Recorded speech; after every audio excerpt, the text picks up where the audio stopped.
Okay, let's get starting with some people still coming in.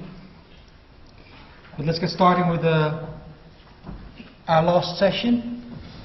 And this will Toke Eskildsen will start off. His boss says he's a system architect, but I'm glad to hear he's still developing. And he's going to tell us some scannings, woes and war stories. Thank you, Toke. Yes, thank you. This will not be that high-flying presentation, but as you can see, I'm from Denmark. It's a small country. It's 5.5 million people, and of course that means we need to have two national libraries for some reason. And being a national library in Denmark means that we get pretty much everything published in Denmark, and that includes books, radio, television, newspapers. We harvest the Danish web, so yes, everything. And that aligns very well with the vision that the State University has, which is, well, everything online in 2020. I'll have to add that's a vision. We haven't even started scanning our books yet, and we have 3 million of them, so they'll be in a bit of a hurry. But we have started several projects during the last 5 years, 10 years, and even further back, which has been about scanning. This has been from scanning very few books. The smallest collection was actually 3 books. I don't know if you would call that a collection. And the largest one is the one we are currently doing, which is 30 million newspaper pages, which is about 1/3 of every newspaper pages ever published in Denmark. So that's large for us at least. We're very much about preservation. So we like to keep the bits, and we like to keep them as good as possible, and we like to keep them for forever, really, just as a proper library should. And the funny thing about this is that part of the motivation for actually scanning this latest newspaper project is to burn the old papers. At least so I'm told. That's just one of the 2 copies that exists in Denmark, but still the plan is to destroy the physical papers after we have scanned them. So we care a bit about the scanning quality when we are destroying that. We don't scan ourselves. Well, we do for very small collections, but mostly we try to find some external partner to do the heavy lifting for us. And this is what this talk is about, really, because if you do it in-house, you can fix errors quickly. If you do it externally, well, some problems arises. So, what is it really we are after when we're scanning? Well, this doesn't say much. But if you look at any guide to scanning, Library of Congress has written a ton of material on this. You'll see there are some recommendations for it. And one of them is this principle thing. That's really just the resolution, to put it that way. When we scan newspapers, we're going for 300 dpi, and we're scanning books, we're normally going for 400, unless it's something more. So you can see that you can find guides to that anywhere. We're going for the raw pixels. We really don't like companies processing the images they have scanned. They're very used to it, because most companies we've been in contact with is really working with scanning mass amounts of paper from companies which just want to put them in an archive where they can read them. We're not doing that. We're scanning for preservation. So we want the pixels to be as good and non-adjusted as possible, because if you want to adjust something for better display or something, we can do it ourselves. So we want the raw stuff, no fancy sharpening, no contrast adjustment and all that. We can do that. And we want them visible. That should be a given, but it's not. When you scan something, you can adjust how the scanner works, and for a lot of the material, they tend to focus on making the text very dark and easy to read, for example, which might hurt the images. So we want a fair representation of the original materials. and solid. Everything should be solid. And in our world, it means that lossy stuff and adjustments in general is just out. So do not say the word JPEG, because we hate it. Okay. So we like to look at these pictures, because in some way we have to judge the quality of what we're getting. And for this, well, we have actually written a fair amount of tools in-house and a large QA system that does all kinds of analysis in this. But we have found out when we are looking at offers from companies and we are looking at materials, a lot of the judgment of the quality can be done with very, very simple tools. And that's actually kind of the point of this presentation. So, first tool is to zoom in on the image.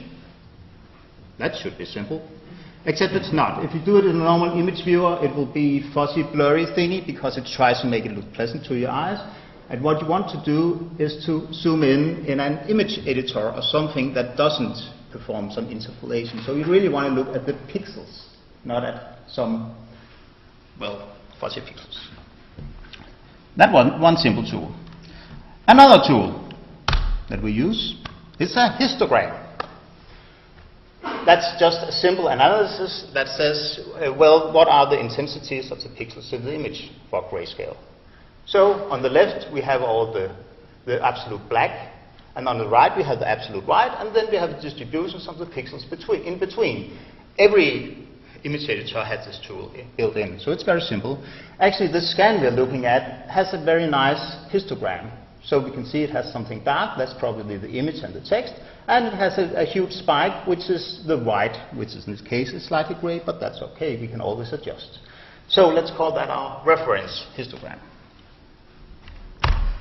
Last tool is to say, oh, if you're looking for funny details in the image, but we can't see them with our eyes because the contrast is too low, well, there's a tool called Levels. Again, every image editor has it, and it allows us to just crank everything to the max, so we get an image that's horribly ugly, but we can see what happens in the slight changes in the upper end and the lower end of the intensities.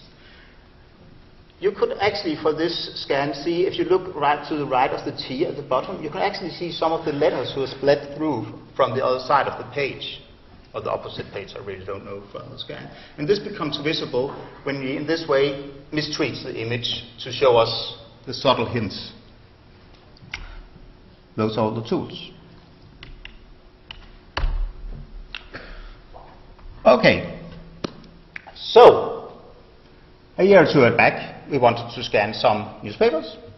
We made this offer for the companies. Come try scan this, actually a microfilm of the newspapers, and show us how you did it. And we had all these requirements for the pixels. They should be raw, solid, and all that. So they knew what they were going into. And we got 5 offers back that we looked at. This is one of them. This looks nice. Of course it doesn't, because when we zoom in and if we do this adjustment trick, we can see that there's a strange halo around all the letters. So this actually means that somebody has thought it was a good idea to take the raw scan and then perform a sharpen on it. You normally do a sharpen in order for it to be easier to read letters. It works. It also means that if you resize the image you will have problems. It also means that all the nice photographs that we have on the pages, they'll look horrible. So, no sharpening, but we told them that. Okay, next company. This one looks like the other one. So, they also sharpened and they JPEG compressed, as we explicitly told them not to do. You can see the JPEG compression at the sample to the right. Sorry, I shouldn't leave this area, I'm told. And it's very simple to see if you do this, this post-processing. It's really just squares, which looks squarish and suspicious. So once you've seen this, you'll be able to recognize it anywhere. Okay, but why did they give us this JPEG when we so explicitly said that they should not do them? Well, that's one of the longer stories, because we had a lot of contact with this company, and they promised us this whole workflow, it was lossless. It was just as it should be, and we inspected the workflow, and true enough, it was lossless. So how could we have these JPEG artifacts in an image that was lossless? Well, it turned out that actually just transferring the image from the scanner to the first step in the processing, that used an intermediate format, which was JPEG. So for this fancy setup, where we talked about losses all the way, they actually started by introducing a lot of noise in the scan images. So, evil contractor, except they were not. They had actually talked to the scanning product manufacturer, and they had promised them that there's no loss here because our JPEGs are lossless. Okay. If anybody tells you that, they are not absolutely certain, but very, very certain that they are lying. There exists a lossless JPEG, nobody is using it. So, this was something that took a bit of debugging and digging and such, but for this company they actually changed to another intermediate format which was lossless, which was, by the way, TIFF lossless, but doesn't matter, details. And it required a hardware upgrade because it was heavier than the JPEG. So, this was all because of speed from the manufacturer. Okay. Third thing, I'll stop after this, no worries. What is this? This looks good. They all did from space view. But what's happening here? That's not JPEG compression. They're not square blocks. What is JPEG 2000 compression? So, yes, we specified we wanted them in JPEG 2000 lossless, and they delivered it in JPEG 2000. No, nothing but losses. And I actually had a hard time describing how that looks, so I would really recommend looking at some JPEG 2000 compressed images. It's kind of this blurry plasma thingy combined with some localized noise. That's one of the harder ones to really judge, especially if the quality is fairly high. Okay, moving on. You might have noticed from some of the samples that the histograms weren't as perfect as the reference. They actually had this huge spike on the left hand. That's the vertical line that you see there. It's an indication of this burnout. It's because when the image was scanned, they adjusted the exposure of the scanner, so it was very dark. But what is dark? How much have we lost here? Well, if I replace the absolute black with red, you can see it. All that is red there is lost details, so it really hurts the images when we turn down on the exposure. Fortunately, it's very easy to see by the histogram. I don't have an example for the other end where we have overexposure, but, well, it's the same, just with white. So, one little question is, why so dark? Because it's really obvious to the naked eye that this is a bad scan. There were a reason. Actually, it was because it hurt the OCR. So, what we see here is a representation of the OCR for a page that is not very dark. That's one of the pages we asked for. Turn up the light, please. And we got this. And they ran the OCR. The colored blocks are the sections. You see there's big piles of images that are not colored at all, so no OCR detection. And down to the right, you can see the actual OCR of one of the blocks. Yes, that's the a lot of single letters, and if you could read Morse code, I guess you could get something out of it. So it was fair enough. The scanning company told us, if you want good OCR, you need to have very dark pictures. Oh, that's not good. We wanted pixels for preservation, but we would also like the OCR. So, well, suddenly it got a lot better. Full OCR. The text is very nice. Everything is recognized. What happened? Well, it was just a software upgrade. It's very simple. So the company had for years been scanning very, very dark images because they were stuck on a slightly, well, not slightly, I think it's 5-year-old or something, this Fine Reader 10.5 piece of software. But of course they had adjusted their workflow to get the best possible OCR, which meant very, very dark images. Okay. That was fortunately very simple to find out because we just downloaded the newest version of the OCR software in trial and then tried running on it in the image. So we got this. Actually, we got the company to switch to Fine Reader 11 to get this nice OCR. It meant double the hardware to run the OCR. So there's a price, and it means more time integrating the new version of the OCR. So it's not a free upgrade, but the result, so much better.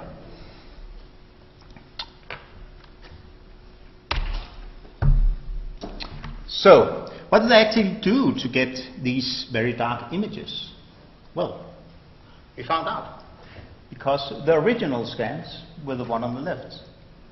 As you can see of the histogram, it's actually, oh, I forgot the reference, sorry. It's actually quite nice. We have a little spike on the left, but there's some intensities, and we have this high spike on the right. It looks okay. But the images they delivered were the one on the right, the very dark ones. And if you look at the histograms, it has a lot of these little holes in them. That really means that they took a raw image from the scanner and then adjusted the leveling of the exposure in software in the image. So what we got with this dark image was a lot of burned out pixels.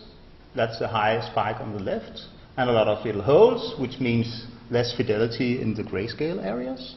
So we actually got a lot of crappy images from a very nice source. Fortunately, this telltale with the holes in the histogram is very easy to see. So holes in the histogram means somebody has touched the dials after they have scanned. And by the way, this is something we see all the time from the companies that deliver to us. Because touching the dials gives you something that is nice to look at, but it's not what we want. We want something to preserve.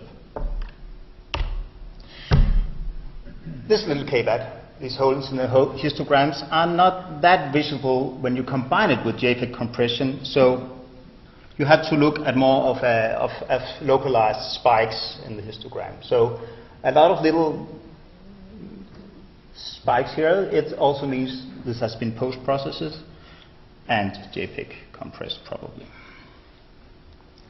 Yes, this was also a sample. Everything here you see is actually real samples from what we have gotten from scanning companies.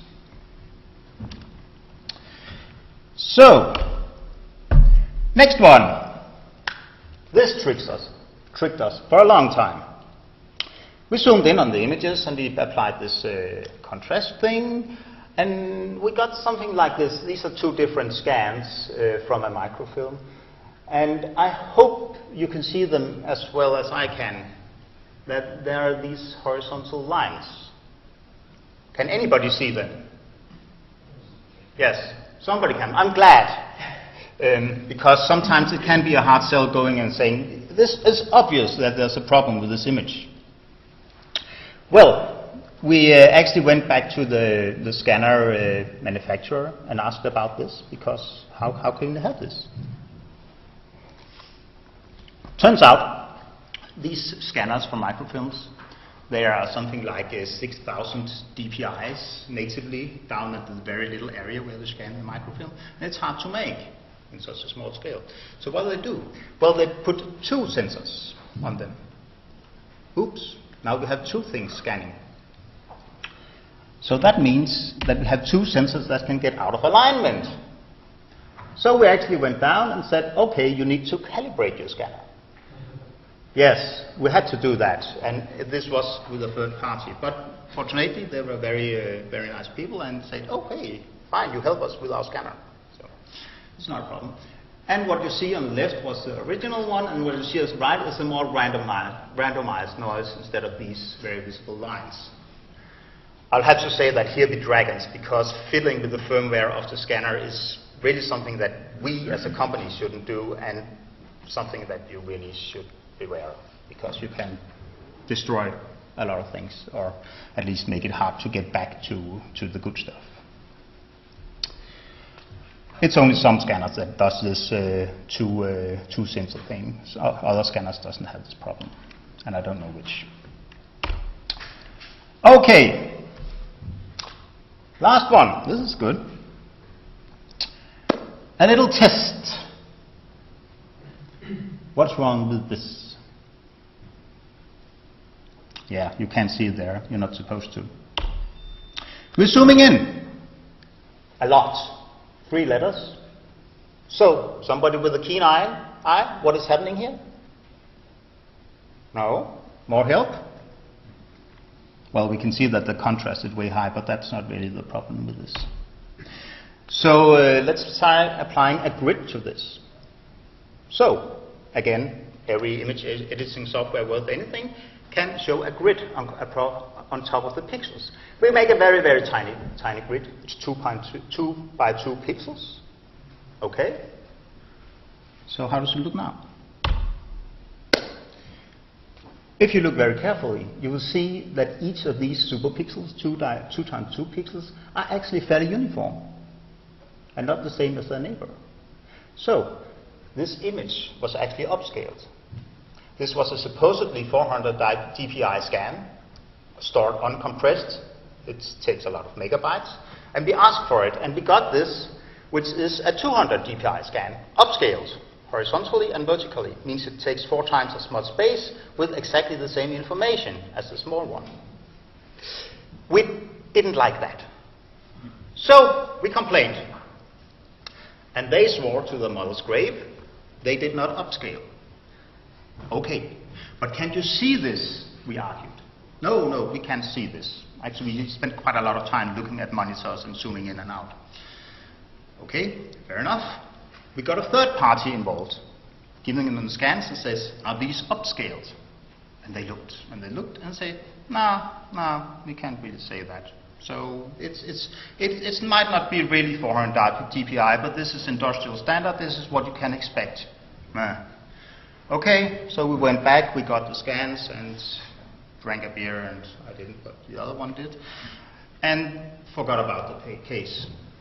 Half a year later, the company contacted us, nice guys, and scanned everything again, this time in real 400 dpi's. It turns out that the software had been lying for them. So they had a machine that was physically capable of 400 dpi. They asked for 400 dpi as the output. Everything's good, right? No, because by some arcane reason internally in the scanner, when it worked in this and that mode, it just scanned in 400 dpi and silently upscaled it because, well, that's what you asked for, so now you will get it. Nice company, but scumbag manufacturer software writers. We've had a bit of fun trying to detecting this automatically, but it's extremely alpha right now, and this only works because the upscaling has been so simple. So it's kind of hard to detect, and it is a fair thing to argue about. So it's not really easy to see. Okay, that was it. Nothing more. No more tests. Are you sure you have the right thing at home?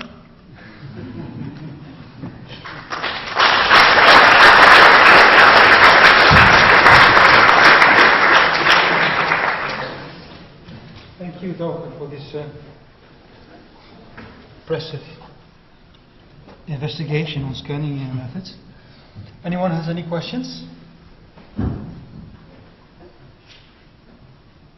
Okay. There's one there. Oh.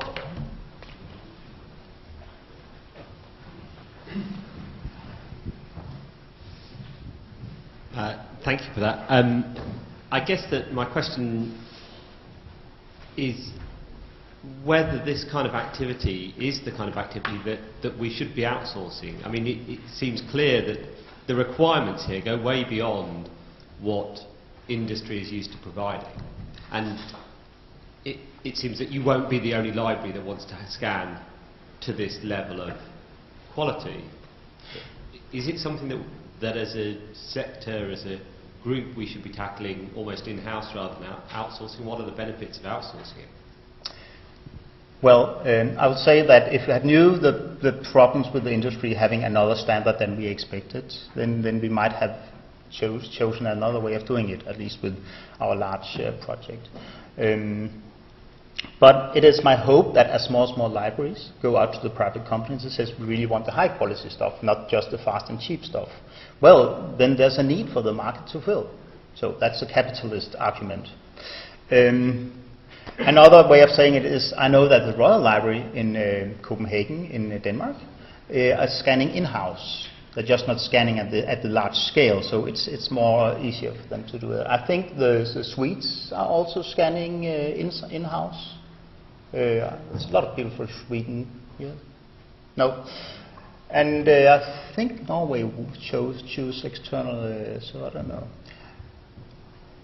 I would like to do this in-house, I must say, after all the trouble we have been, because I don't think we have had contact with a company where we hadn't had problems really explaining this is what we want. And fair to say, all the companies has actually, well, maybe one company not doing so, but all the other companies has been very cooperative and really wanting to fulfill our wishes. Well, they were just not used to this workflow. So yes, it's a very real problem. So, no answer, just talk. Sorry. No, thank you. Thank you. Anyone else? If not, we go to our next presentation.